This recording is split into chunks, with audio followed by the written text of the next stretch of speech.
Emmanuel silks, M space shopping complex, മേലെ പട്ടാമ്പി.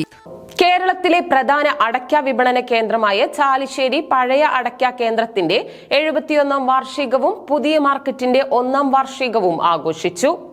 കേരളത്തിലെ പ്രധാന അടയ്ക്ക വിപണന കേന്ദ്രമായ ചാലിശ്ശേരി പഴയ അടയ്ക്ക കേന്ദ്രത്തിന്റെ 71ാം വാർഷികവും പുതിയ മാർക്കറ്റിന്റെ 1ാം വാർഷികവും ആഘോഷിച്ചു.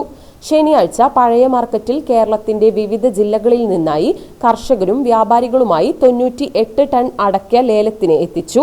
ശനിയാഴ്ച ചാലിശ്ശേരി പഴയ അടയ്ക്ക കേന്ദ്രത്തിൽ കർഷകർക്ക് കിലോയ്ക്ക് 402 രൂപ വരെ വില ലഭിച്ചു. ലേലത്തിന് വിവിധ ജില്ലകളിൽ നിന്നുള്ള വ്യാപാരികൾ ചാലിശ്ശേരിയിലെത്തി. വൻതോതിൽ അടയ്ക്ക എത്തിയതോടെ മാസങ്ങൾക്ക് ശേഷം ചുമട്ടുതൊഴിലാളികൾക്കും മികച്ച പണി ലഭിച്ചു. ഇന്ത്യക്ക് പുറത്തുള്ള മറ്റു രാജ്യങ്ങളിൽ നിന്ന് വൻതോതിൽ അടക്ക ഇറക്കുമതി വ്യാപാരം തുടങ്ങിയതോടെ കഴിഞ്ഞ 6 മാസമായി അടക്ക വില കുത്തനെ ഇടിയുകയായിരുന്നു. കഴിഞ്ഞ നവംബറിൽ കർഷകർക്ക് 1 കിലോ അടയ്ക്കയ്ക്ക് 500 രൂപ വരെ വില ലഭിച്ചിരുന്നു. തുടർ മാസങ്ങളിൽ 345 രൂപ മുതൽ 370 വരെ എത്തി. 1953-ലാണ് ചാലിശ്ശേരിയിൽ അടയ്ക്ക കേന്ദ്രം തുടങ്ങിയത്. കേന്ദ്രത്തിന്റെ 70ാം വാർഷികത്തിലാണ് പുതിയ തലമുറയിലെ വ്യാപാരികൾ കഴിഞ്ഞ വർഷം മെയ് 25-ന് ആധുനിക രീതിയിൽ പഴയ അടയ്ക്ക കേന്ദ്രം പുതിയ കെട്ടിടത്തിലേക്ക് മാറ്റിയത്.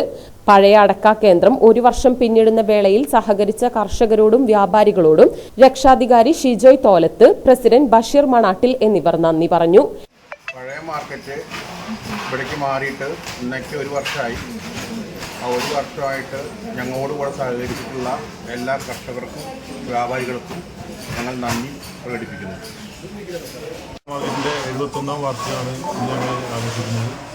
അതോടൊപ്പം തന്നെ നമ്മുടെ ഈ ബിൽഡിങ്ങിലേക്ക് മാറിയിട്ട് 1 വർഷം കഴിയുന്ന ദിവസങ്ങളിലാണ്.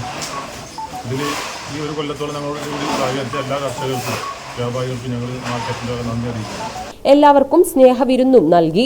പരിപാടികൾക്ക് രക്ഷാധികാരി Shijoy Tholath, president Basheer Manattil, vice president KH Swalih, secretary Babu Kandaramath എന്നിവർ നേതൃത്വം നൽകി.